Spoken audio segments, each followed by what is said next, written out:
जय मसीह की। आप सभी को क्यूवर ऑफ गॉड के नई वीडियो में स्वागत है। हमने पिछले वीडियो में परमेश्वर हमारा अच्छा लोहार के विषय में पढ़ा था। आज हम उस विषय को थोड़ा और ज्यादा समझने की कोशिश करेंगे। हमारा परमेश्वर एक लोहार है जो हर अयस्क को उपयोगी हथियारों में बदल देता है। वह कुछ व्यक्तियों में कुछ पोटेंशियल देखता है और उन्हें उपयोगी उपकरणों में बदलने की कोशिश करता है। क्या परमेश्वर जिन्हें चुनता है वह सब उसके हाथों के उपकरण बन पाते हैं? उन अयस्कों का क्या होगा जो धातुओं में नहीं बदल पाए? आइए जाने कि यह लोहार कैसे काम करता है। ने मूसा से कहा, हारून याजक के पुत्र इलियाजर से कह कि उन धूपदानों को आग में से उठा ले और आग के अंगूरों को उधर ही छितरा दे, क्योंकि वे पवित्र हैं। जिन्होंने पाप करके अपने ही प्राणों की हानि की है, उनके धूपदानों के पत्र पीट पीट कर बनाए जाए, जिससे कि वह वेदी के मढ़ने के काम आए, क्योंकि उन्होंने यहोवा के सामने रखा है। इससे वे पवित्र हैं। इस प्रकार यह इस्राएलियों के लिए एक निशान ठहरेगा। कोरह, दातान और अबीराम 3 नेता थे जिन्होंने मूसा के विरुद्ध विद्रोह किया था। उन्होंने पवित्र होने का दावा किया और सेवकाई में एक बड़ी भूमिका की मांग की। हालांकि परमेश्वर ने उनके दिलों और उनके विद्रोही स्वभाव को जानते हुए जब वह अपने धूपदान लेकर आए तो उन्हें अपनी आग से भस्म कर दिया। ये धूपदान पीतल के बने थे और परमेश्वर ने इलियाजर याजक को इन्हें इकट्ठा करने का निर्देश दिया। परमेश्वर ने ऐसा आदेश क्यों दिया होगा? और वो भी उस समय जब इस्राएली बड़े शंका में थे। कोई कह रहा है मूसा पवित्र है और हमारा नेता है, तो दूसरे लोग कह रहे हैं कोरह और लोग पवित्र है। कहीं पृथ्वी मुंह खोलकर लोगों को निगल रही है, तो कहीं परमेश्वर की आग लोगों को भस्म कर रहा है। इन सब के बीच में परमेश्वर को तांबे की धूपदानों की पड़ी है। परमेश्वर इलियाजर को कह रहा है कि इन तांबों को इकट्ठा कर। परमेश्वर के पास क्या और कोई मैसेज नहीं है?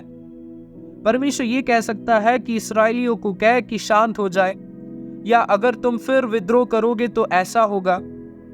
लेकिन यहां परमेश्वर को बस उन तांबे की धूपदानों को बचाने का मैसेज है। क्या परमेश्वर के पास तांबे की कमी है जो यह रक्त से भरी तांबे को बचाने का नौबत आ गया? नहीं। जो लोग धूपदान ले गए थे वह अपवित्र हो सकते हैं, लेकिन जब परमेश्वर का अग्नि उन पर उतरी तो धूपदान स्वयं पवित्र हो गए। परमेश्वर की आग ने विद्रोहियों को भस्म कर दिया, लेकिन इन वस्तुओं को पवित्र कर दिया। हमें कई झूठे भविष्यवक्ताओं और उपदेशकों का सामना करना पड़ सकता है, लेकिन जो व्यक्ति अनजाने में उनका अनुसरण करते हैं वह अंततः परमेश्वर की दिव्य अग्नि द्वारा स्पर्श किए जाने पर पवित्र बन जाते हैं। परमेश्वर अपनी इच्छा के अनुसार उन्हें इकट्ठा करने और आकार देने के लिए इलियाजर जैसे व्यक्तियों को नियुक्त करता है। क्या परमेश्वर हमेशा अपने दिव्य उद्देश्य के लिए धातुओं को बचाना चाहता है? नहीं। आकान वह व्यक्ति था जिसने स्वयं लूटपाट करके परमेश्वर के विरुद्ध पाप किया था। जब लोगों ने आकान को जिम्मेदार ठहराया तो परमेश्वर ने किसी को भी उन कीमती चीज को संभाल कर रखने का निर्देश नहीं दिया। इसके बजाय उन्होंने आकान को उसकी सारी चीजों के सहित नष्ट कर दिया। इसी प्रकार जो लोग दूसरों को परमेश्वर से दूर ले जाते हैं उन्हें भी बख्शा नहीं जाएगा। यदि परमेश्वर अपने धातुओं से प्रेम करता है और उनकी परवाह करता है, तो क्या इसका मतलब ये है कि वह उन्हें पीड़ा और दुख नहीं देगा? आइए गिनती 31 का 21 से लेकर 23 तक पढ़ेंगे। याजक ने सेना के उन पुरुषों से जो युद्ध करने गए थे कहा, व्यवस्था की जिन विधि की आज्ञा यहोवा ने मूसा को दी है वह यह है, सोना, चांदी, पीतल, लोहा, टीन और सीसा जो कुछ आग में ठहर सके उसको आग में डालो, तब वह शुद्ध ठहरेंगे। तो भी वह अशुद्धता से छुड़ाने वाले जल के द्वारा पावन किए जाए, परंतु जो कुछ आग में न ठहर सके उसे जल में डुबाओ।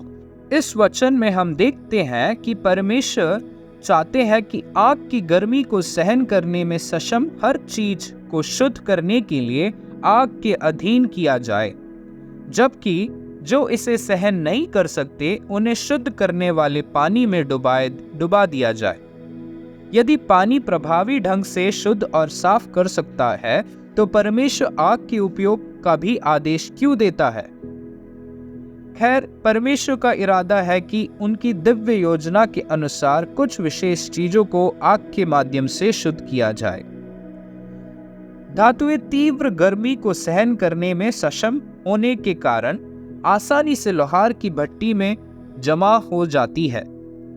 यदि आप अपने जीवन में उग्र परीक्षाओं से गुजरते हुए पाते हैं तो इस धारणा से सांत्वना ले कि आप महान लोहार के कुशल हाथों में हैं। आइए परमेश्वर की कुछ धातुओं पर करीब से नजर डालें। पहला धातु लोहा है। लोहा अपनी ताकत के लिए प्रसिद्ध है। यह शक्ति का प्रतीक है। जब हम लोहे के बारे में सोचते हैं तो पहला व्यक्ति जो अक्सर हमारे मन में आता है वो शिमशोन है। उसके पास लोहे की ताकत थी। एक दिव्य आशीष के साथ वो पैदा हुआ था। हालांकि उसने लोहे का जिद भी दिखाया।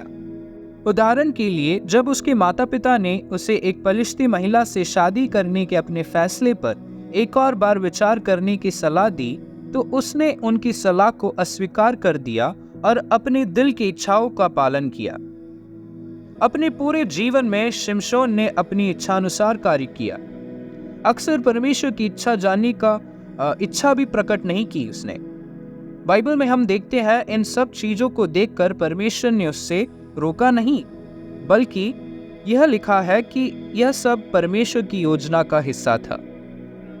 इसी तरह हम में से कुछ की तुलना लोहे से की जा सकती है। लोहे की तरह हमारे अंदर परमेश्वर की शक्ति हो सकती है, लेकिन परमेश्वर के मार्गदर्शन के बजाय अपनी इच्छाओं का अनुसरण करने वाले हो सकते हैं।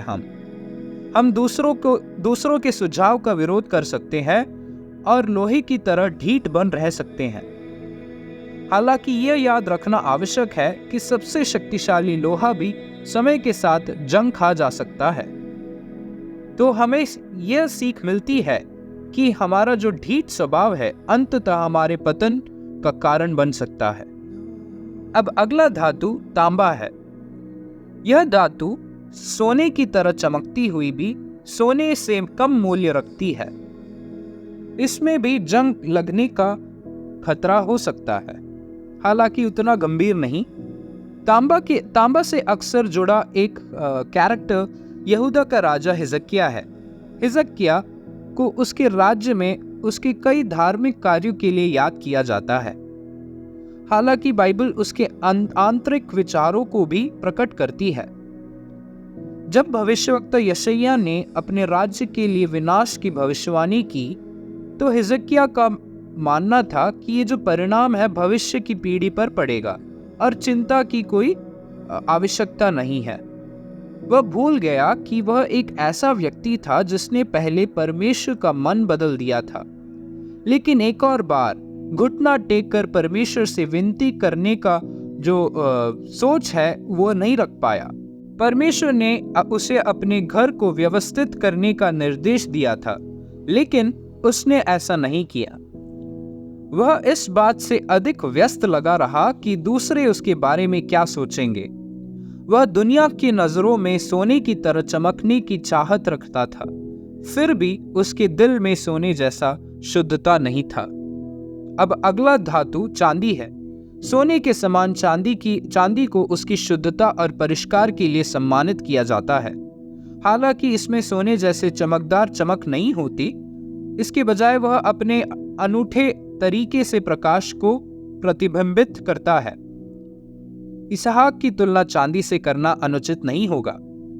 जब अब्राहम उसे बलिदान के लिए मोरिया पर्वत पर ले गया तो इसहाक ने स्वेच्छा से अपने पिता के अनुरोध का पालन करके पवित्रता और आज्ञाकारिता का प्रदर्शन किया।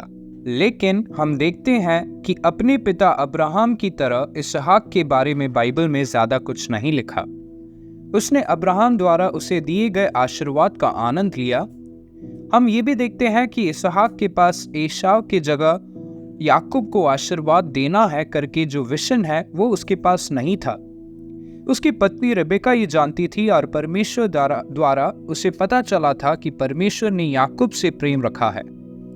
लेकिन अफसोस इसहाक की बात से अनजान ही रहा। वह एक चांदी की तरह शुद्ध तो था, लेकिन एक सोने की तरह अपना चमक को, अपना मोल को ज्यादा आगे नहीं बढ़ा पाया।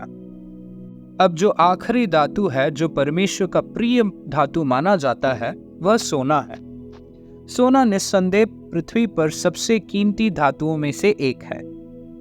यह अपनी शानदार चमक के लिए जाना जाता है और यह भी कहा जाता है कि gold is a least reactive metal, यानी वह जल्दी से रिएक्ट नहीं करता और उसमें जंग लगने की बात ही नहीं है। और ये भी कहा जाता है कि gold is the most malleable and ductile metal, यानी इसे हम अलग अलग आकार में बड़ी आसानी से बदल सकते हैं। इस श्रेणी में हम अब्राहम और दाऊद जैसे लोगों को गिन सकते हैं। इन दोनों ने परमेश्वर के सामने एक सोना बनकर खड़े रहे। उन्होंने लगातार परमेश्वर की इच्छा की खोज की और पूरे दिल से उसका पालन किया। इनकी परीक्षा में भी वह परमेश्वर के हाथों में ही पढ़ना पसंद करते थे और उसका परिणाम जो भी हो वह अपने आप को उस महान लोहार के हाथों में समर्पण कर देना पसंद करते थे। उन्होंने दुनिया के शोर पर प्रतिक्रिया नहीं की, बल्कि परमेश्वर की महिमा को प्रसारित किया। आप किस प्रकार की धातु है? आप किस प्रकार की धातु बनना चाहते हैं? प्रत्येक धातु का उपयोग परमेश्वर द्वारा किया जाएगा और उसे पॉलिश करके परमेश्वर के तरकश यानी क्यूर ऑफ गॉड में संग्रहित किया जाएगा। धन्यवाद।